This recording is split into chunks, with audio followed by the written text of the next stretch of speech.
नमस्कार दोस्तों, कैसे हैं आप। उम्मीद है आप अच्छे ही होंगे।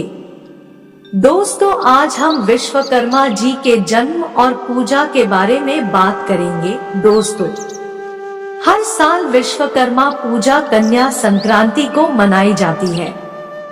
इस दिन भगवान विश्वकर्मा का जन्म हुआ था, इसलिए इसे विश्वकर्मा जयंती भी कहते हैं।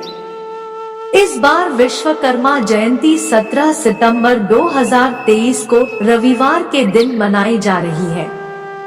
दरअसल विश्वकर्मा भगवान को दुनिया का सबसे पहला इंजीनियर और वास्तुकार माना जाता है। इसलिए इस दिन उद्योगों, फैक्ट्रियों और हर तरह के मशीन की पूजा की जाती है। यह पूजा सभी कलाकारों, बुनकर, शिल्पकारों और औद्योगिक घरानों द्वारा की जाती है। लेकिन देश के कुछ भागों में इसे दीपावली के दूसरे दिन भी मनाया जाता है। इस दिन ज्यादातर कल कारखाने बंद रहते हैं और लोग हर्षोल्लास के साथ भगवान विश्वकर्मा की पूजा करते हैं। उत्तर प्रदेश, बिहार, पश्चिम बंगाल, कर्नाटक, दिल्ली आदि राज्यों में भगवान विश्वकर्मा की भव्य मूर्ति स्थापित की जाती है और उनकी आराधना की जाती है। इसकी मान्यता के अनुसार कहा जाता है कि प्राचीन काल में जितनी राजधानियां थी, प्राय सभी विश्वकर्मा जी के ही द्वारा ही बनाई कही जाती है। यहाँ तक कि सतयुग का स्वर्गलोक, त्रेता युग की लंका, द्वापर की द्वारिका और कलयुग का हस्तिनापुर आदि विश्वकर्मा द्वारा ही रचित है। सुदामापुरी की तक्षण रचना के बारे में भी यह कहा जाता है कि उसके भी निर्माता विश्वकर्मा जी ही थे। इससे यह आशय लगाया जाता है कि धन धान्य और सुख समृद्धि की अभिलाषा रखने वाले लोगों को बाबा विश्वकर्मा की पूजा करना आवश्यक और मंगलदायी है। भगवान विश्वकर्मा की उत्पत्ति के बारे में कहा जाता है कि सृष्टि के प्रारंभ में सर्वप्रथम नारायण अर्थात साक्षात विष्णु भगवान सागर में शेषशय्या पर प्रकट हुए। उनके नाभिकमल से चतुर्मुख ब्रह्मा दृष्टिगोचर हो रहे थे।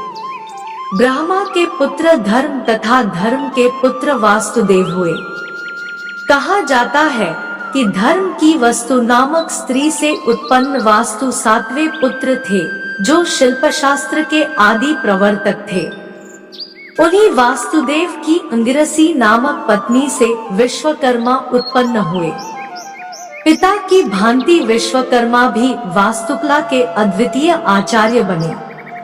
भगवान विश्वकर्मा के अनेक रूप बताए जाते हैं। 2 बाहु वाले, 4 बाहु एवं 10 बाहु वाले तथा 1 मुख, 4 मुख एवं 5 मुख वाले। उनके मनु, मय, त्वष्टा, शिल्पी एवं दैवज्ञ नामक 5 पुत्र हैं। यह भी मान्यता है कि ये पांचों वास्तु शिल्प की अलग अलग विधाओं में पारंगत थे और उन्होंने कई वस्तुओं का आविष्कार किया।